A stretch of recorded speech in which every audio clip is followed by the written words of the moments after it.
leading through change. We mentioned that, right? Pilot training's changing. The world's changing. Aircraft are changing. Our adversaries are changing. And quite frankly, the young airmen are changing too, right? It's a different world. They grew up with cell phones. We didn't grow up with cell phones. You're listening to the Good for Business podcast, where we feature interviews, tips, and tricks from owners, operators, and innovators throughout Mississippi and around the world. And now, your host, Colin Krieger. Welcome to this week's show. We're here with Colonel Jesper Stubbendorff from Columbus Air Force Base. Welcome to the show. Thanks, Colin. Thanks for having me. Excited to be a part. We're going to talk all things Columbus Air Force Base today, but first, I want to hear a story about little Jesper.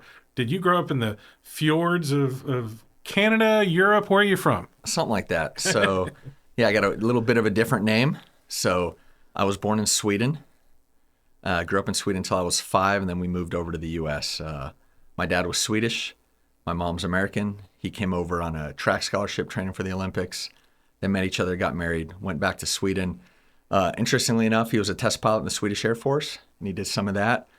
And then he wound up getting out, and he was hired by Sikorsky to be a test pilot for them over in Florida, down in South Florida. So we moved over there when I was 5, didn't speak English, learned that, grew up in South Florida, and then eventually went to the Air Force Academy. Went to the Air Force Academy, played baseball there, graduated in 2003.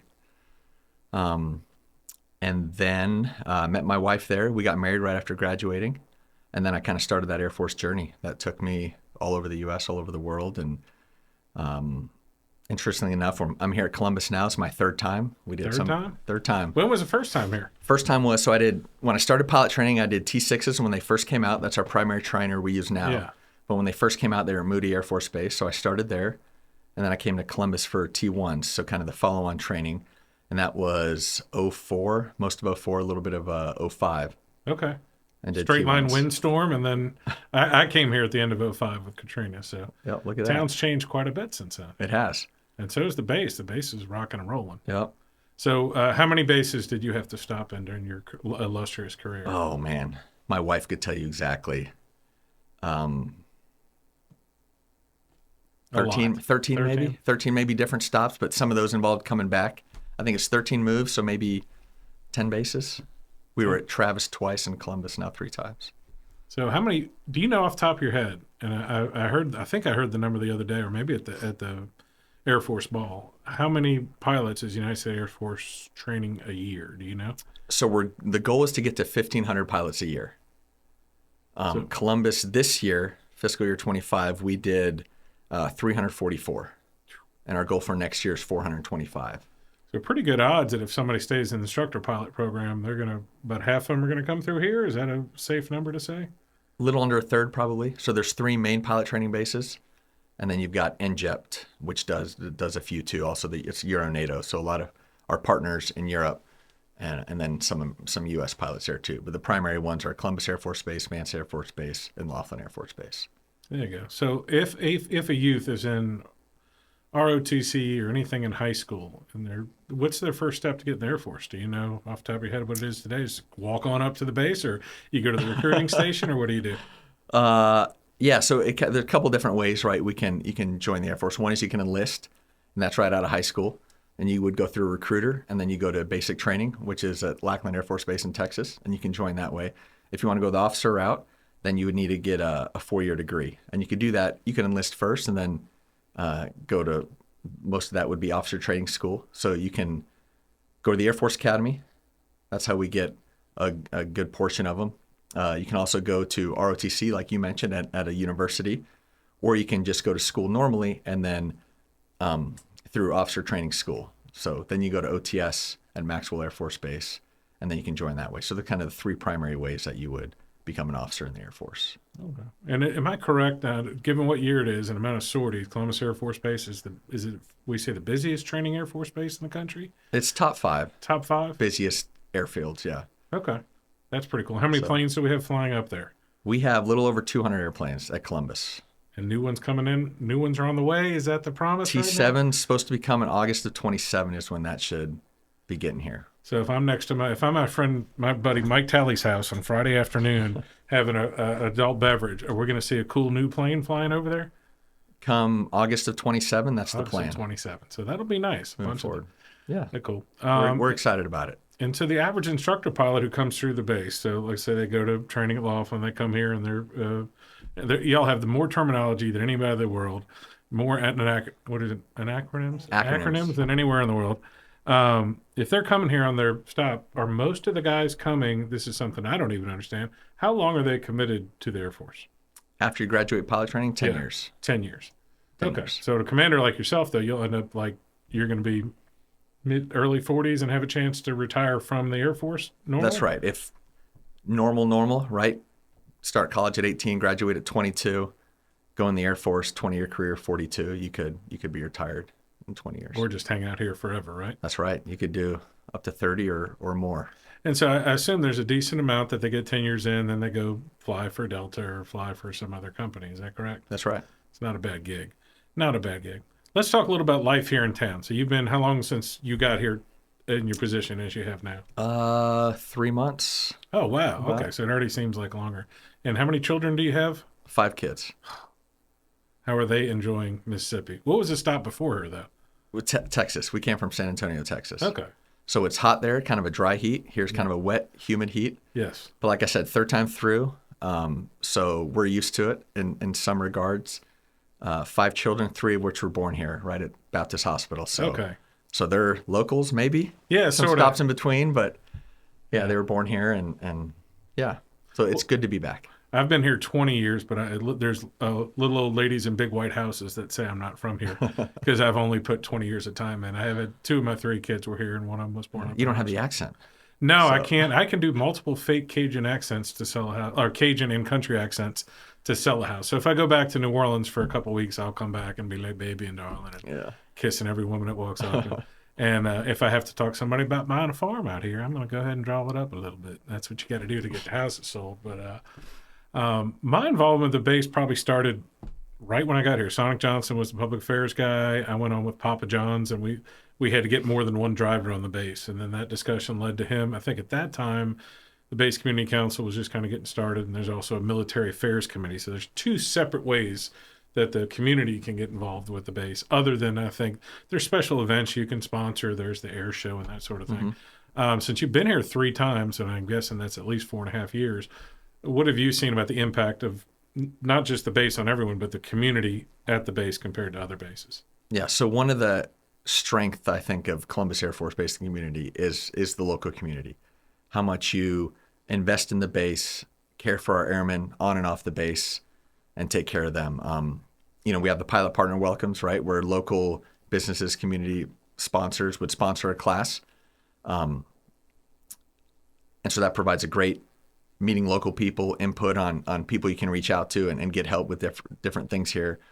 So a lot of the students that come here, it's their first stop in the Air Force out of their commissioning source. So out of their ROTC or out of the Air Force Academy or OTS, they come here. So their first impression of the Air Force, more or less base-wise, is here. And community plays a big role in making that impression and doing a good job there. And the way we're moving now, it's a short stint sometimes, but you want to become a part of the community. A lot of the pilots are married, so they have a spouse. Some have children, right? And you want to be able to embed them right away into the community so it doesn't feel like a temporary or a transition thing. And you want to be a part of the community. So it's super important to, help the spouses find employment, help the kids find schools and daycares and the things they need there. And then you want to enjoy it, right? Pilot training can be stressful. So you want to provide a good opportunity for them to be able to relax and focus on their studies and not be stressed by other means. And the community does a great job, helping with housing and food and support and all those things. So yeah, and I don't know if you can speak to this, but there's been a huge change, at least in the last 10 years, from the outside point of view of the actual training. The guys used to come here and we would say, hey, they're here for like 2 years. They're learning how to fly. And I think we're probably 30 years removed from, and I know it's not the Air Force, from the Top Gun scenario, where they're going out to the bars every night and partying. And there's a whole generation of young ladies here that married pilots. Yeah. And it still happens. But the guys are pretty busy now. Their guys and women are getting in and out of the program in way less than 2 years now, correct? That's right. Yeah, so we can back it up a little bit. Columbus Air Force Base, the way we understand it now, has been training pilots since 1969, right? First class was 7001. So for the past 55 years, we've been training pilots in this kind of UPT structure. And now, just kind of recently, we've started making some changes to pilot training. There've been some, right? It used to be everyone flew the T-37, and then the T-38, and then the T-1 came online, and then the T-6 replaced the T-37, and now, as you mentioned, we have the T-7 coming. So there's been some small changes, but by and large, it hasn't changed a lot. And so here, in the past year or so, we've changed pilot training a little bit to try to get to that goal of producing 1,500 pilots a year. We weren't quite getting that number, and our nation, the world needs it. And the Air Force is changing as a whole too, right? Technology's changing, the adversaries are changing, the airplanes we're flying, as we mentioned, are changing. So we were due for some sort of a change. And so yeah, the traditional pilot training where you would go and you would fly the T-6 for roughly 6 months, and then the T-1 or the T-38 for 6 months. You'd be here for a total of 13, 14 months, something like that. With the training and getting here and before you leave has now changed to, we call it the FUPT, Future of Undergraduate Pilot Training. Yeah. And so essentially now you're going to go out to civilian school in initial pilot training, and you're going to do about 4 or 5 months there, get it roughly 129 hours. You're going to get your single engine, multi-engine ratings, your instrument rating, and then you're going to come back here for a shortened T6 portion. And what we've done is we've let the civilian partners do the things that they do well. Train you how to start an engine, how to taxi, how to take off, how to land, how to fly instruments, how to talk on their radios. And then when you come here and start the T6 program, we can focus on the military aspects, the advanced aerobatics, the formation, and making you a military aviator. So you do that. And then depending what you're going to go fly, if you're going to go fly fighters or bombers, you'll stay here and fly T-38s. But if you're going to the mobility air forces or some of the special operations platforms, you'll leave right here to those formal training units.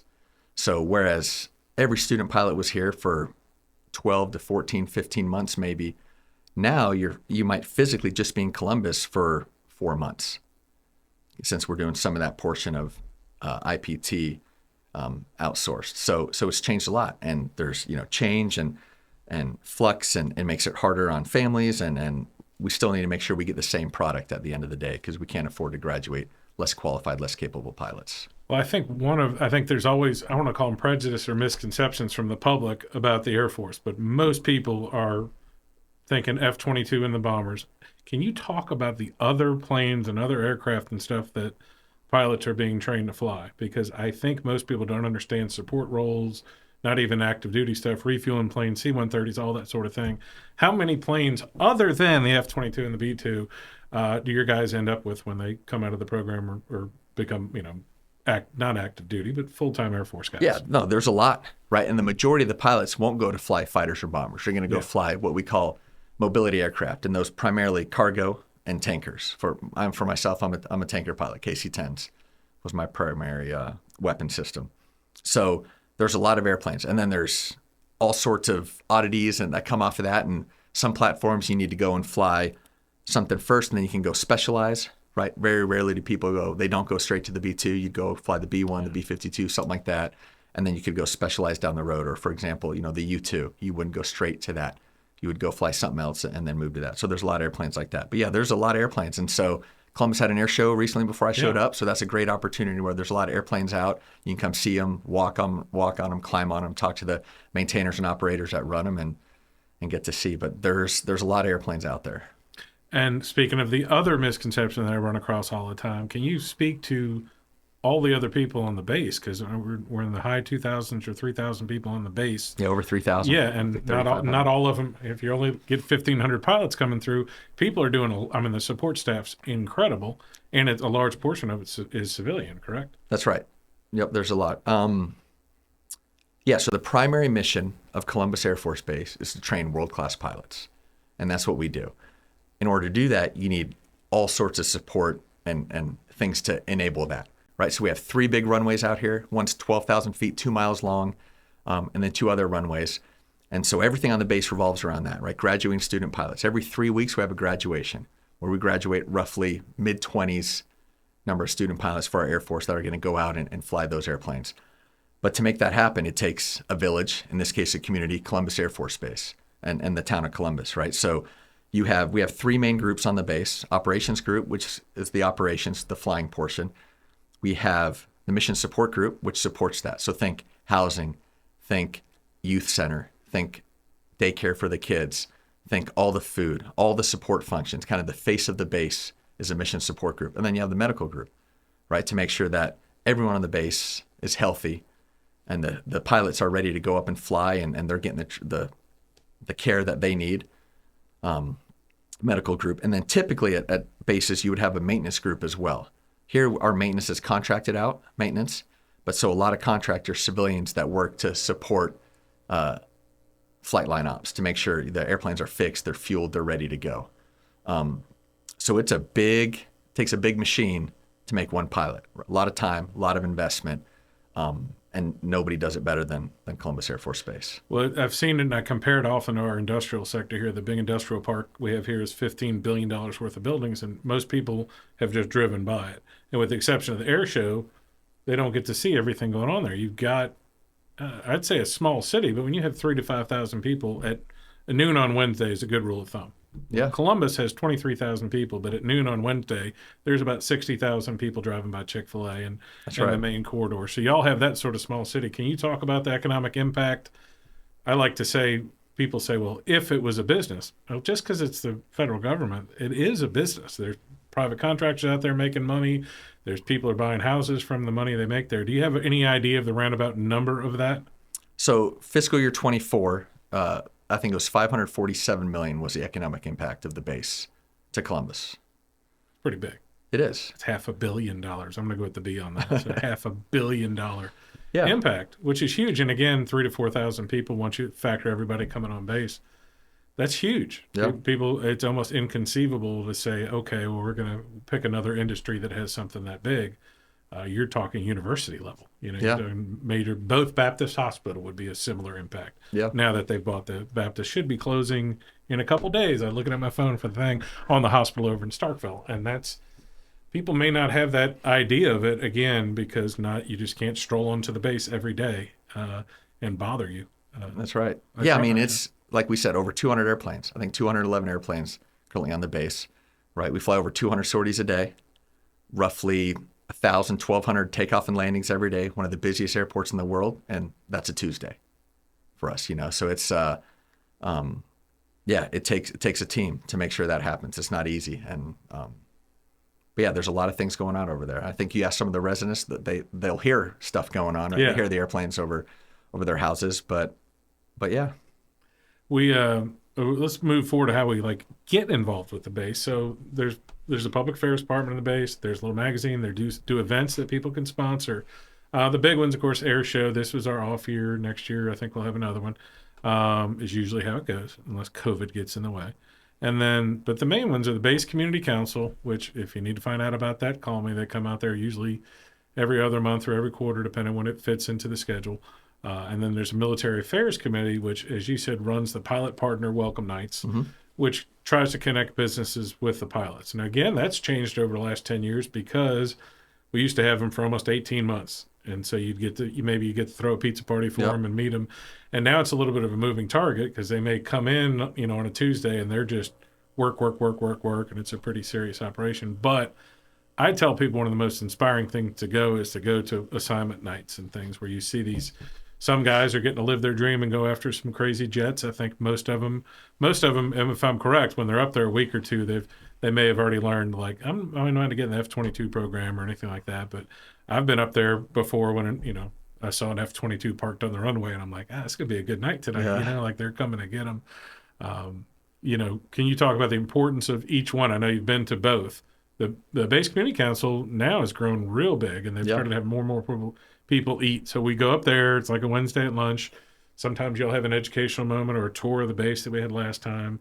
But there's usually, they sit us at the table. So there's 40 members of the community and 45, 50 Air Force people.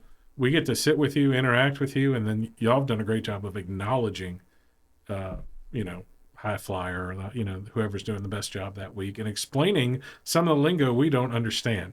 So again, I've spent 20 years at the base but only 11 days a year or 15 days a year. So I'm still, and then of course, once I understood all the lingo, they just changed the names of everything to make it confusing. Can you talk about your experience, at least with those two groups? Yeah. So the Base Community Council, great group, supports the base. We work together, let you know what we're doing so you can help message, get that out to the community, help the community get involved.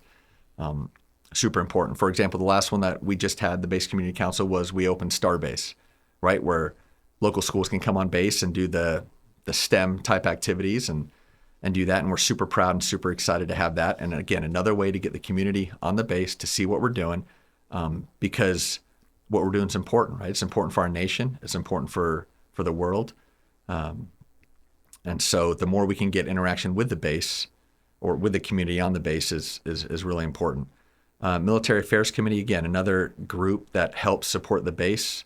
The best way to get involved or help with them is through the Columbus Lounge Chamber of Commerce. Miss Carrie Martin there, she's a director of that. And they sponsor pilot training classes. Typically 1 or 2 community partners will sponsor a class. And you're right, they kind of shepherd them through the program. They would come to their assignment night. They actually provide the first set of wings that they get with their name engraved on the back. That's super neat. And we're super grateful for the communities to do that. And AFA plays a part with that. I know you had Sonic Johnson on here previously, former PA director. So the community does a great job of supporting the base, supporting the students. And for example, I was 0506 here, my class number. So the 6th class in the 2005 fiscal year is what those numbers mean, 6th graduating class.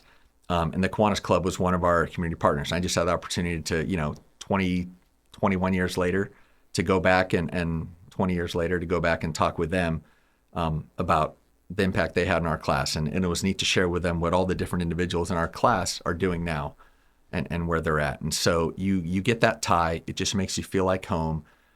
If you need something, hey, I need help with a plumber or a mechanic if I'm living off base, or I need to get something fixed on my car. You have people you can reach out to and go to. And then sometimes those relationships last for 20-something years. So it's great.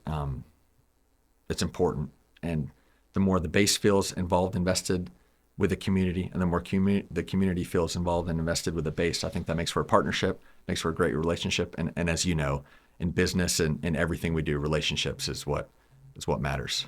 Well, also in the big picture part of recruiting for the Air Force, and I can only speak to you personally from this, but I grew up in New Orleans proper. We had an ROTC at my Catholic high school, but we had 230 kids in our graduating classes, and 230 of them just went to college. Even though we had ROTC, nobody was going to join the Air Force Academy. My daughters have grown up here, all 3 daughters, exposed to the base. We've had, whatever, since I've been really active, 7 different commanders. And Samantha Weeks was here, who's a Thunderbird pilot. Mm-hmm. And I make a point when I see women in leadership roles in the community that my daughter's going to see them. And now my daughter's at MSMS, and part of her 5 interest thing is the Air Force Academy. Because it's tangible. It's right here. We see that it's important. You see people in the community. You see them when you eat out to dinner. And she's been to air shows and been to events on base.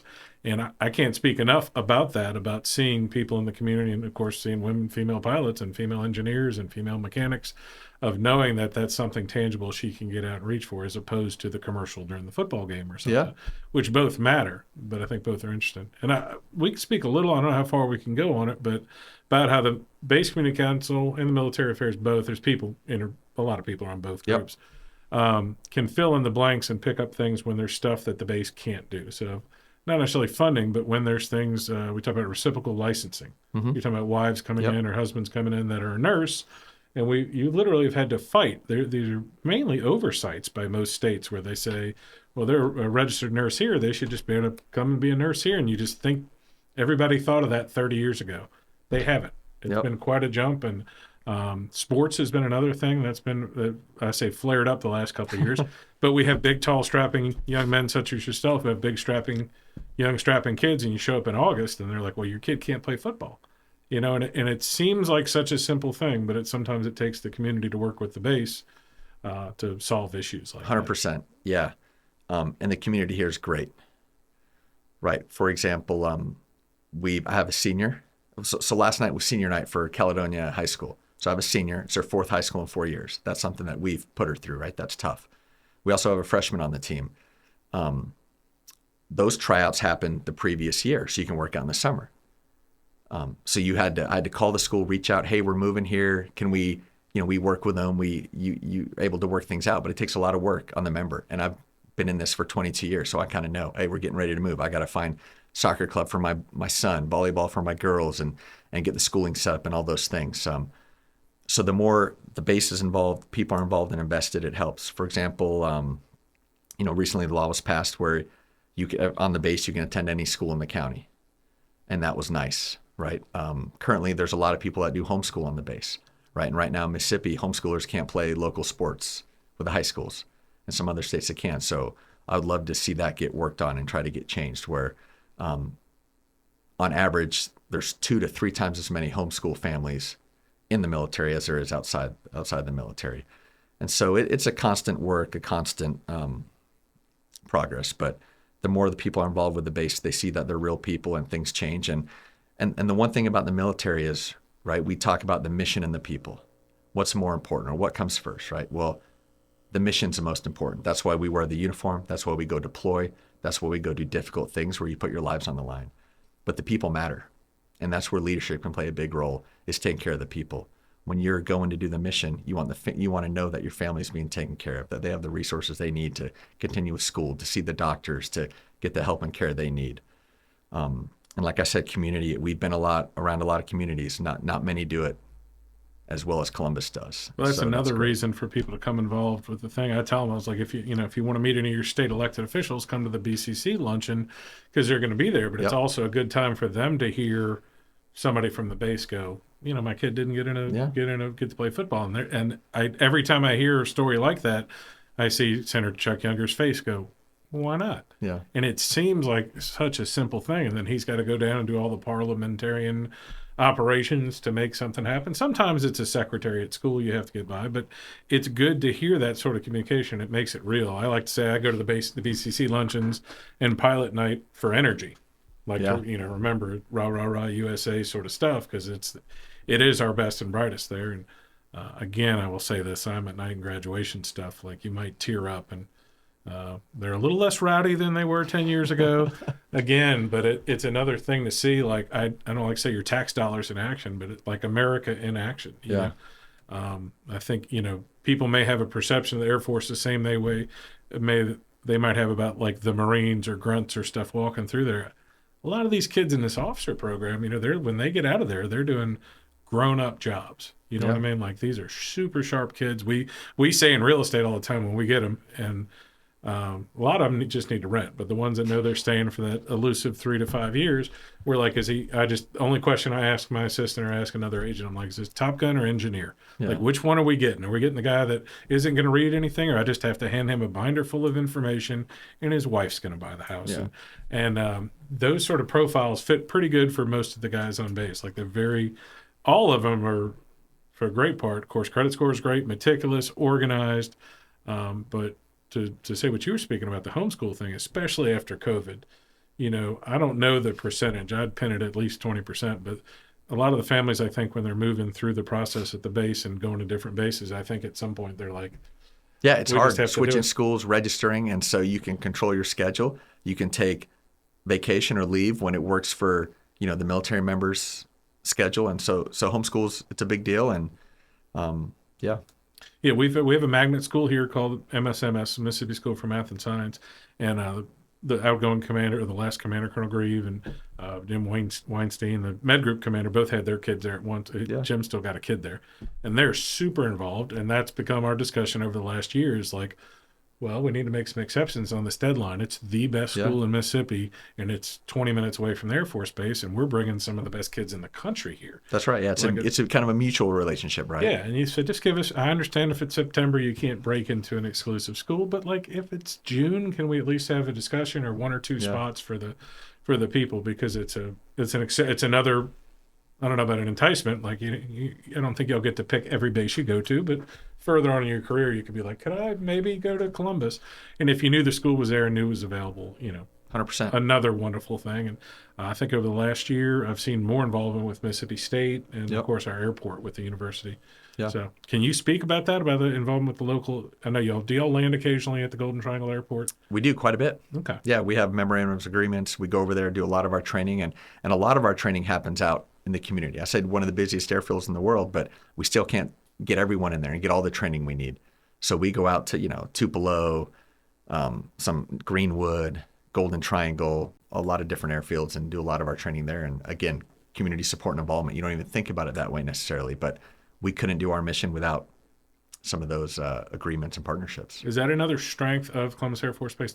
Is a huge airspace to play with. Is that correct? That's right. I've heard the size of South Carolina or something. Is there a number you can throw out there? I'm not sure of the acreage It's big. of the different MOAs, military operating areas, and ranges and those things, but it is big. And if you look at where most pilot training bases are, right, they're not in the metropolis, downtown Chicago or San Francisco or Miami, right? There are areas where you've got a lot of airspace and can do a lot of work, and that's important. So yeah, we don't hear many complaints here about the sound. We always alert people if they live on Ridge Road right by the base, like you're going to hear some jets and stuff, but it's not overbearing. We like to call that the sound of freedom. Yes. So yeah, I would imagine if you're at Laughlin Air Force Base and you live next to the base, you're going to get woken up a few times. Yeah. But not here. Any special things we need to talk about the base? Anything on your list that we need to get out there? I mean, just continue to support, right? And come learn about the base, get engaged. When you see airmen off base, go up and talk to them and figure out what's going on, and just keep being inclusive. I said our mission is to train world-class pilots. We have two kind of main lines of effort: leading through change and taking care of airmen and families. And we've talked a lot about taking care of airmen and families here a little bit, and then leading through change. We mentioned that, right? Pilot training's changing. The world's changing. Aircraft are changing. Our adversaries are changing.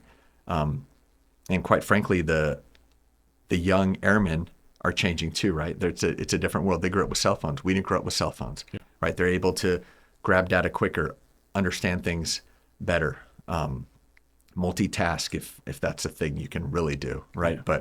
But they're able to do those things and decipher information. And so we're trying to update our training to make the best pilot we can with the resources we have available. So I'm grateful for the opportunity to come on and share the message and what we're doing at Columbus Air Force Base. I think it's important for every American to know what's happening in their community and then what's happening with the Air Force at large. And it's an exciting time to be part of the Air Force.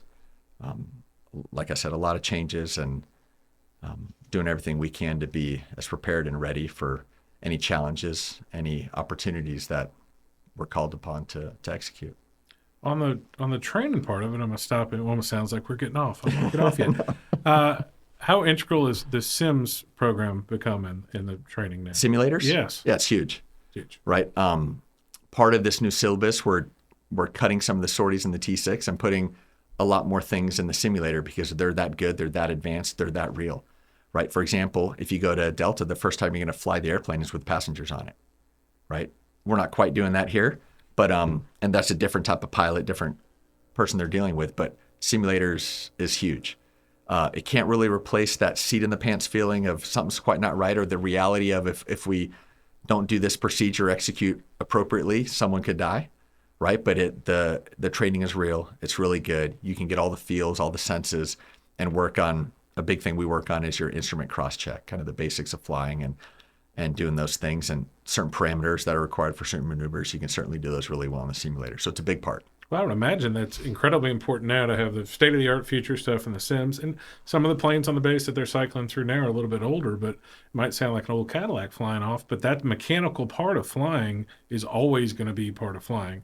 And I guess it's unless you're flying a drone or something like that. But yeah, like I said, I've been on the C-130 or something from the air show and just heard the noises going on. And I've heard pilots speak about, like, you better hear, you can feel this is wrong or it's not grabbing right. So my favorite part and my whole experience with the Air Force Base here was the air show before COVID. They had this big party out at Graham's Camp House, and instructor pilots are all looming around and the commanders are coming in there.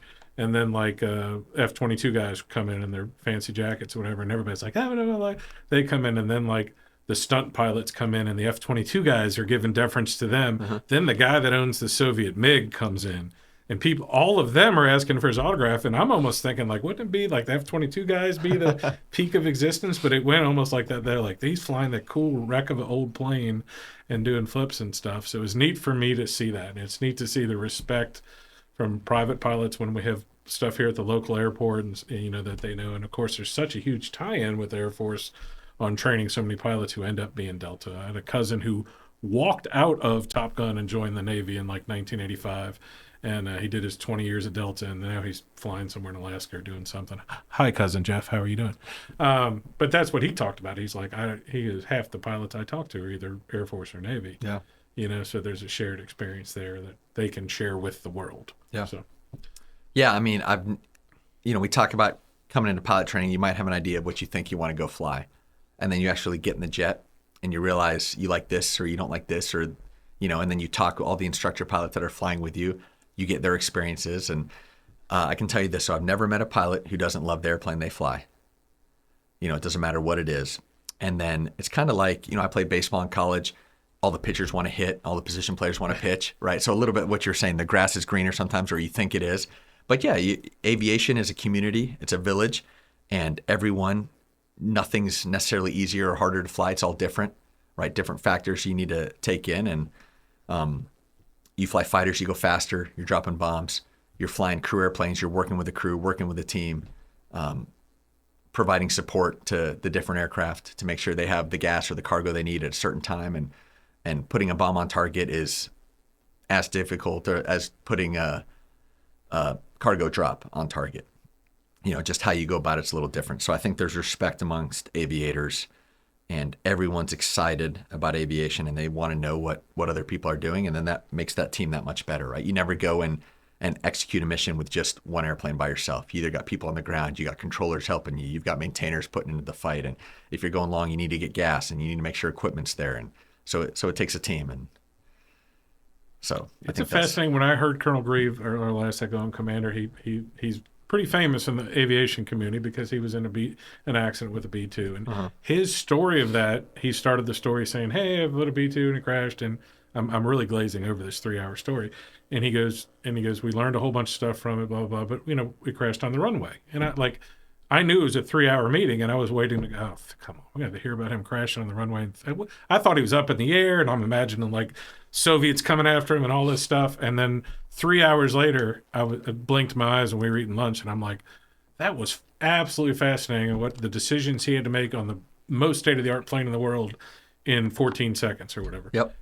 And I can't imagine what goes on in every plane in between, including some of the old clunkers and bombers and C-130s, of the decisions that they have to make on a daily basis. You're not driving a Honda Accord down the road that's going to take care of itself.